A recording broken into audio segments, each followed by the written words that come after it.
ማለዳ የመጣ ስታነቃኝ። እንደምን አደራችሁ ክቡራትና ክቡራን የምፅዓቱ አዋጅ ነጋሪ አገልግሎት አድማጮቻችን፣ ሰላም ለእናንተ ይሁን። የማለዳ ቁርሳችንን አሁን ጀምረናል።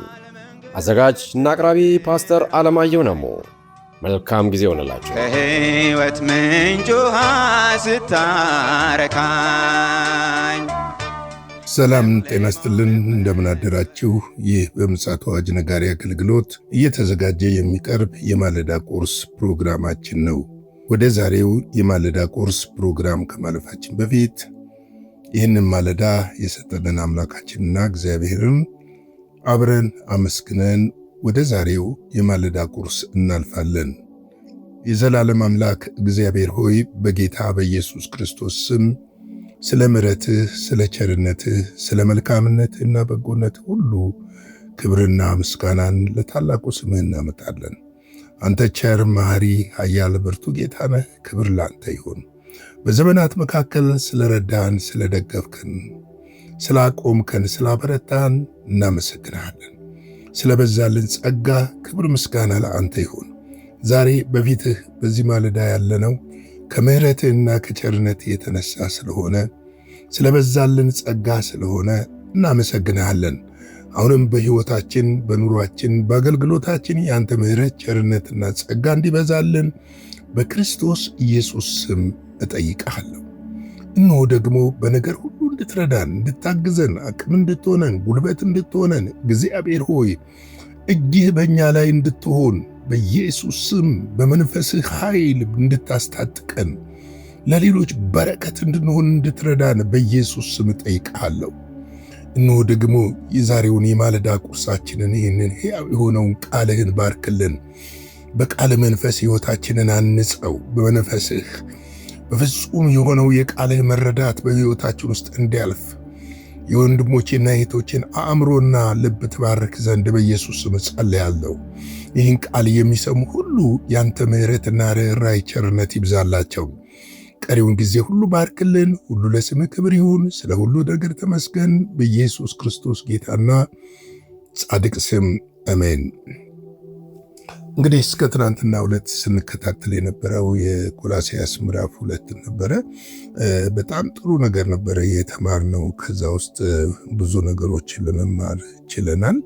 ዛሬ ደግሞ የምንመለከተው የፊልጵስዩስ ሰዎች መጽሐፍን ምዕራፍ 2 ነው የምንመለከተው።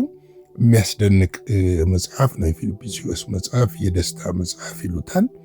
ነገር ግን ይህ መጽሐፍ ሲጻፍ ጳውሎስ በእስር ቤት ሆኖ በመከራ ውስጥ ሆኖ ያለ የጻፈው ነው። ነገር ግን ለካ በክርስቶስ ኢየሱስ ደስ ስትሰኙና ልባችሁ ሲያርፍ በምንም ውስጥ ስትሆኑ ደስተኛ መሆን ትችላላችሁና እኔ ይህን መጽሐፍ ደጋግሜ ብዙ ጊዜ አንብቤዋለሁ፣ አጥንቼዋለሁ፣ አስተምሬዋለሁ፣ ሰብኬዋለሁ። በጣም ደስ የሚለኝ በመከራ ውስጥ ሆናችሁ ደስ እንድትሰኙ የሚያደርጋችሁ መጽሐፍ ነው። ችግራችሁን ሳይሆን ክርስቶስን እንድታስቡና ወደ ክርስቶስ አይኖቻችሁን እንድታነሱ የሚያደርግ መጽሐፍ ነው። ምክንያቱም ጳውሎስ ያለበት ሁኔታ አንዳንዶቹ እስሩን ሊያከብዱበት፣ አንዳንዶቹ ደግሞ በቅንነት፣ አንዳንዶቹ በክፋት በሱ ላይ እስር ለማብዛት ወንጌልን ሲሰበኩ የነበረበት ጊዜም ነበርና ያንን ሁሉ ጊዜ ተቋቁሞ ይህንን መጽሐፉ ለእኛ ሁሉ በረከት ሆኖልናል። በእርግጥ ይህ መጽሐፍ በመንፈስ ቅዱስ ኃይልና ግፊት እንደተጻፈ የሚያስታውቀው መከራውን አስቦ አልጻፈም፣ ችግሩን አስቦ አልጻፈም። ነገር ግን የክርስቶስ ሐሳብና ፍቃድ በሕይወቱ እንዲፈጸም እንዲሁም ደግሞ ለእኛ ለክርስቲያኖች፣ ለወንድሞች፣ ለእህቶች በማንኛውም ነገር ውስጥ ስንሆን ደስተኞች እንድንሆንና እግዚአብሔርን ብቻ እንድንመለከት የሚያደርግ መጽሐፍ ሆኖ አግኝቼዋለሁ እና በጣም ደስ ይለኛል። እንግዲህ ዛሬ ቁጥር 1 ነው የምንመለከተው። ቁጥር 1 ምን ይላል? በክርስቶስም አንዳች ምክር ቢሆን፣ የፍቅር መጽናናት ቢሆን፣ የመንፈስ ኅብረት ቢሆን፣ ምሕረትና ርኅራኄ ቢሆን ደስታዬን ፈጽሙልኝ ይላል። በክርስቶስ አንዳች ምክር ቢሆን፣ በክርስቶስ የሆነ ምክር ሁሉ ሕይወትን ይለውጣል። በምክሩ ውስጥ ኢየሱስ ስላለ፣ በምክራችን ውስጥ ኢየሱስ ካለ፣ በነገሮቻችን ውስጥ ኢየሱስ ካለ መራራው ነገር እንኳን ወደ ጣፋጭነት ይለወጣል። ምክንያቱም መራራውን ነገር መለወጥ የሚችለው የሕይወታችንን ክፍል ነክቶ ታሪክን መቀየር የሚችለው ኢየሱስ ክርስቶስ ቢሆን ብቻ ነው፣ ሌላ ማንም አይደለም። በክርስቶስ አንዳች ምክር ቢሆን በክርስቶስ ሰው ከሰው ጋር ይመክራል። ጥሩ ነው። የሰው ምክር አንዳንዴ ይጠቅማል፣ አንዳንዴ ይጎዳል። አንዳንዴ ወንዝ አያሻግርም፣ አንዳንዴ ያሻግራል። የሰው ምክር መናቂ አይደለም። ነገር ግን ከክርስቶስ ጋር የመከርናት ምክር ለዘላለም እሷ በሕይወታችን ውስጥ ታሪክን ትለውጣለች። ለዚህ ነው ጳውሎስ በክርስቶስ አንዳች ምክር ቢሆን ይላል። በክርስቶስ ጋር እንድንመክር ሕይወታችን ከክርስቶስ ጋር የተጣበቀ እንዲሆን። እንዲህ ነው ኢየሱስን የት አግኝቼው ነው የምመክረው? ከቃሉ ጋር መምከር ነው። ቃል ነበር አይደለም ይለን ዮሐንስ 1:1 ላይ ቃልም እግዚአብሔር ነበር አይደለም ይለን። ያ ቃል እኮ ራሱ ነው። ከቃሉ ጋር ስንመክር ከክርስቶስ ጋር እንመክራለን። አንዳንድ ጊዜ ጭንቅ ሲለን፣ ጥያቄ ሲበዛባችሁ፣ መልስ ማግኘት ከፈለጋችሁ ወደ መጽሐፍ ቅዱሳችሁ ሂዱ። በርከክ በሉና ጌታ ሆይ እስቲ በዚህ ጉዳይ ላይ ምክርህን ስጠኝ በሉት። ወደ ልባችሁ፣ ወደ መንፈሳችሁ፣ ወደ ነፍስ አንድ ጥቅስ ይመጣል። ያንን ጥቅስ ስታነቡ ዘላችሁ ትነሳላችሁ። ለምን? በምክሩ ግሩም የሆነ ከሰው ልጅ ይልቅ በምክሩ ግሩም የሆነ እግዚአብሔር ብቻ ነው። ግሩም ነው በምክሩ ሁልጊዜም። ምክሩ ደግሞ ሕይወትን ይለውጣል፣ ያበረታል፣ ያጸናል። በመከራ ውስጥ ሐሴት እንድታደርጉ ያደርጋል። ከማን ጋር ስንመክር? ከክርስቶስ ጋር ስንመክር። ከክርስቶስ ጋር የመከረ ሰው አይከስርም። ከክርስቶስ ጋር የሚመክር ሰው መቼም ቢሆን አይጠፋም። ምክንያቱም የእግዚአብሔር የክርስቶስ ምክር ዘላለማዊ ምክር ስለሆነ ነው። ምክሩ ጊዜያዊ አይደለም። የሆነች ትንሽ የወንዝ እንድንሻገር የሚያደርግ ምክር አይደለም። ዘመንን እንድንሻገር የሚያደርግ ምክር ነው። ያንን ምክር ነው እንድንላበስ የእግዚአብሔር ቃል የሚመክረን። በክርስቶስ አንዳች ምክር ቢሆን፣ የፍቅር መጽናናት ቢሆን፣ የመንፈስ ኅብረት ቢሆን፣ ምሕረትና ርኅራኄ ቢሆን፣ ደስታዬን ምን አድርጉልኝ? ፈጽሙልኝ። ተመልከቱ፣ ፍቅር መጽናናት ገብቷል። ፍቅር ያጽናናል። እውነተኛ መጽናናት የት እንዳለ ታውቃላችሁ? ፍቅር ውስጥ ነው ያለው። ዝም ብሎ አይደለም ጳውሎስ ደስታዬን ፈጽሙልኝ እነዚህን ነገሮች ሲጠቅሳቸው፣ እውነተኛ መጽናናት ያለው ፍቅር ነው፣ ፍቅር ውስጥ ነው። ታውቃላችሁ፣ በመከራ ውስጥ ፍቅር ካላችሁ በዛ ውስጥ ትጽናናላችሁ። ያ ፍቅር ያጽናናችኋል፣ ሐሴት እንድታደርጉ ያደርጋችኋል። ሕይወታችሁ ውስጥ የሆነ ነገር ይጨምራል። ታውቃላችሁ፣ እውነተኛ ፍቅር እኮ ሕይወትን ይለውጣል።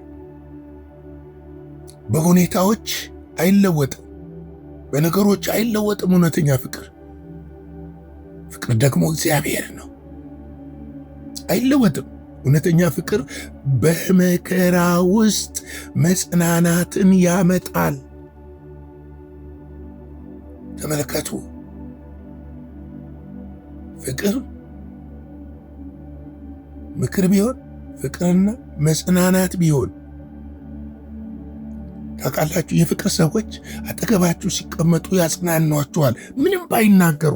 አንዳንድ ጊዜ ምንም ሳይናገሩ ድርጊታቸው፣ እይታቸው፣ አስተያየታቸው፣ ከእናንተ ጋር ያላቸው ነገር፣ ከእናንተ ጋር ለመምከር የሚፈልጉበት መንገድ፣ እናንተ ሊናገሩ የሚፈልጉበት መንገድ ያጽናናችኋል። አይነቅፉም። አንዳንድ ጊዜ ወድቃችሁ ዱላ የሚያበዙ አሉ። አንዳንድ ጊዜ ደክሟችሁ ድሮም እኮ ብለው ዱላ የሚያበዙ አሉ። እነዚህ የፍቅር ሰዎች አያደርጉም። እውነተኛ መጽናናት በዛ በውስጣቸው ባለው ፍቅር ስላለ ምን እንደሚያደርጉ ታውቃላችሁ? ከዛ ከወደቃችሁበት እንዴት እንደሚያነሷችሁ ነው የሚያስቡት።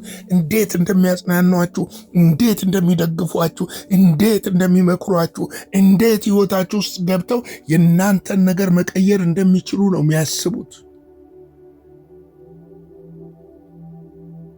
ስለዚህ ነው በክርስቶስ አንዳች ምክር፣ ፍቅር፣ መጽናናት። ፍቅር ያጽናናል። እውነተኛ መጽናናት ደግሞ ፍቅር ውስጥ ብቻ ነው ያለው። ሌላ ቦታ የትም አታገኙትም።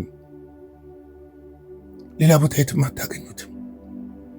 ፍቅር ደግሞ እግዚአብሔር ነው፣ ክርስቶስ ነው። እግዚአብሔር ፍቅር ነው ይላል። ፍቅር ባለቤት እሱ ነው። እሱ እኮ ነው ወዶ ነው የመጣው። አይገርማችሁ? የሚወደድ ነገር በሌለን ጊዜ፣ ምንም የሚወደድ የሚፈቀርብን ነገር በሌለን ጊዜ አመፀኞች ሆነን፣ በእሱ ላይ የምንተፋ ሆነን፣ ድንጋይ ወርዋሪዎች ሆነን፣ የምንዝትበት ሆነን እሱ ወደደን። ወዶ አነሳን፣ መጽናናትን ሰጠን፣ ተስፋን ሰጠን፣ መንፈሱን ሰጠን። ገርማል። እውነተኛ ፍቅር እንደዚህ ነው። እውነተኛ ፍቅር ያነሳችሁና ያጽናናችኋል፣ ያበረታችኋል፣ ተስፋ ይሰጣችኋል፣ እንድትቆሙ ያደርጋችኋል። ዛሚለው የመንፈስ ህብረት ቢሆን፣ የመንፈስ ህብረት የስጋ ህብረት አይደለም። ብዙ ጊዜ በስጋ ሰዎች ይሰባሰቡና ይበተናሉ። በስጋ ሰዎች ይሰባሰቡና ይመካከሩና የስጋ ስብስብ ሁል ጊዜ ስጋ ጠረኑ ጥሩ አይመጣም ከተወሰነ ጊዜ በኋላ መንፈስ ከሌለበት። በስጋ ይሰባሰቡና ይበተናሉ። ምን ነው ሲባል በስጋ ነው የተሰባሰቡት። መጀመሪያ በመንፈስ አይደለም የተሰባሰቡት። የመንፈስ ህብረት ግን ወገኖቼ ጦርነት አይበትነው። የመንፈስ ህብረት ግን ምንም አይነት መከራና ችግር አይበትነው። የመንፈስ ህብረት አሻግሮ ስለሚመለከት፣ አሻግሮ ስለሚያይ፣ በምህረትና ርኅራኄ የተሞላ ነው። በመንፈስ የሆነ ህብረት የወንድሙን ድካም ይሸከማል እንጂ የወንድሙን ድካም አጋልጦ ራቁት አድርጎ አይሰጥም።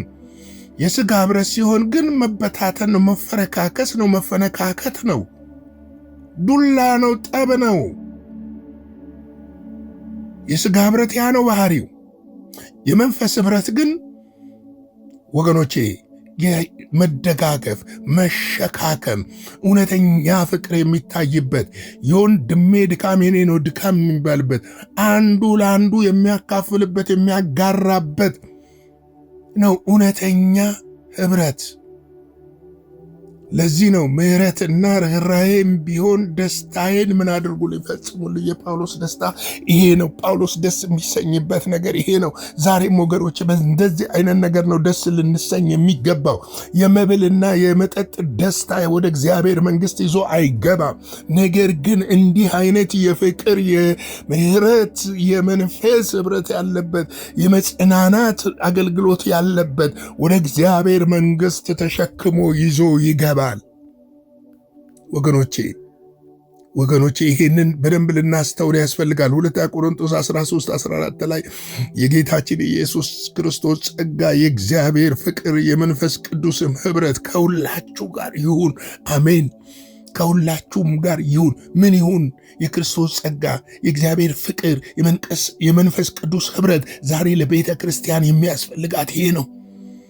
ህንፃ አይደለም፣ ከህንፃ በላይ የሚያስፈልጋት ይሄ ነው። ለቤተ ክርስቲያን ዛሬ ለቅዱሳን ወንድሞች እህቶች የሚያስፈልገን ነገር ይሄ ነው። ከምንም በላይ የክርስቶስ ጸጋ ከኛ ጋር እንዲሆን፣ የእግዚአብሔር ፍቅርና የመንፈስ ቅዱስ ህብረት ከሁላችን ጋር እንዲሆን ይሄ አጥብቆ አስፈላጊ ነገር ነው ማለት እወዳለሁ ወገኖቼ። ቆላስይስ 3:12 ላይ እንደዚህ ይላል፣ እንግዲያስ እንደ እግዚአብሔር ምርጦች ቅዱሳን ሆናችሁ የተወደዳችሁ ሆናችሁ ምሕረትና ርኅራኄ፣ ቸርነትና ትሕትና፣ የዋህነትና ትዕግስትን ምን አድርጉት? ልበሱት ይለናል። ልለብስ የሚገባው ዛሬ ከቤተ ክርስቲያን ከቅዱሳን ሕይወት የጠፋው ነገር እነዚህ ነገሮች ናቸው። እነዚህ ነገሮች ነው አምጥተን መልበስ ምን የሚገባን ልንለብሳቸው የሚገባ እንደ ልብስ ልንከናነባቸው የሚገባ። እነዚህ ስንለብስ ሕይወታችን ይቀየራል፣ አገልግሎታችን ይቀየራል፣ ኑሯችን ይቀየራል፣ ታሪካችን ይቀየራል ወገኖቼ። ስለዚህ ምሕረትና ርኅራኄ ቢሆን ደስታዬን ፈጽሙልኛል። ለዛሬ ማለዳ እዚህ ላይ ያበቃለሁ። ላይክ፣ ሼር፣ ሰብስክራይብ እያደረጋችሁ አገልግሎታችንን እንድትደግፉ በጌታ ፍቅር ጠይቃለሁ። በስክሪኑ ላይ ባለው አካውንት ደግሞ እግዚአብሔር በልባችሁ ካሳሰባችሁ ያሳሰባችሁን ድጋፍ እንድታደርጉልን በፍጹም ትህትና ጠይቃችኋለሁ። አጭር ጸሎት እንጸልይና የዛሬን የማለዳ ቁርሳችንን በዚህ ልቋጭ። የዘላለም አምላክ እግዚአብሔር ሆይ ስለ ምክርህ እናመሰግንሃለን። ስለ ምሕረትህ፣ ስለ ፍቅርህ፣ ስለ ርኅራኄ፣ ስለ ቸርነትህ ክብር ምስጋና ለአንተ ይሁን። ዛሬ ይህንን ምክርህንና ምሕረትህን፣ ቸርነትን፣ ጽናትን፣ ርኅራኄንና እግዚአብሔር ሆይ ፍቅርህን ወደ ቤተ ክርስቲያን እንደገና እንድትመልስ፣ እንደገና እንድታነቃቃን፣ እንደገና እንድታነሳሳን፣ በመንፈስህ እንድትባርከን፣ የመንፈስ ህብረት እንዲሆንልን ጌታ ሆይ የሥጋ ህብረት ውስጥ እንድንወጣ በመንፈስ መተባበር እንዲሆን፣ በመንፈስ መያያዝ እንዲሆን በዚህ ማለዳ በክርስቶስ ኢየሱስ ስም ጠይቃለሁ። ሁሉ ለስምህ ክብር ይሁን። ስለ ሁሉ ነገር ተመስገን። እግዚአብሔር ሆይ በደም ሸፍነን ከክፉ ሁሉ ጠብቀን፣ በኢየሱስ ጌታ ድንቅ ስም አሜን። በነበረን የመልእክት ክፍለ ጊዜ እንደተባረካችሁ ተስፋ እናደርጋለን። በነገው ማለዳ በሌላ ዝግጅት እንገናኛለን። መልካም ቀን።